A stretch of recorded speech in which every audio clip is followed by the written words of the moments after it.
அனைவருக்கும் கணித வணக்கம். இப்போ பார்க்க போகிறது 7ஆம் வகுப்புக்குரிய கணக்கு 3ஆம் பருவம் பயிற்சி 1ல் இரண்டாவது கணக்கை பார்க்க போகிறோம்.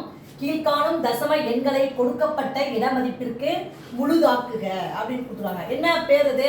தசம எண்களை இடமதிப்பு எந்த இடமதிப்புல இருக்கு அப்படிங்கிறத வச்சு நம்ம முழுதாக்க போகிறோம்.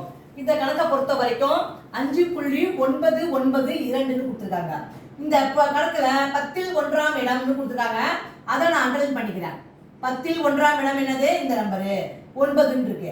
இதை நம்ம என்ன பண்றோம்? முழுமைப்படுத்த போறோம். 10ல் 1ஆம் இடம்ங்கிற இடத்துல தான் அது முழுமையாக்கி என்னங்கிறத போட போறோம். இப்ப பாத்தீங்கன்னா 5.992 இதுல கோடிட்டதுக்கு அடுத்த நம்பரை பார்க்கிறோம். 10ல் 1ஆம் இடமுக்கும் அடுத்த நம்பரை பார்க்கும் பொழுது அது என்ன இருக்கு? 5க்கு மேல இருக்குது.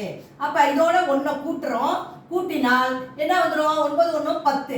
அப்ப இந்த 5 முழு எண்ணுங்கிறது அந்த 1 சேர்க்கும் பொழுது வரக்கூடிய விடை 6.0. என்ன பண்ணிருக்கோம்? 10ல் 1ஆம் இடம் கேட்டிருக்காங்க. இந்த கணக்கை பொறுத்த வரைக்கும் 10ல் 1ஆம் இடத்துல அடி போட்டுக்கிட்டேன். அப்புறம் அடுத்த நம்பரை பார்க்குறோம். 5க்கு மேல இருக்கிறதுனால 1 கூட்டுறோம். பாப்பா கூட்டும் பொழுது 5.9 அதோட 1 கூட்டும் பொழுது என்ன கிடைக்குது?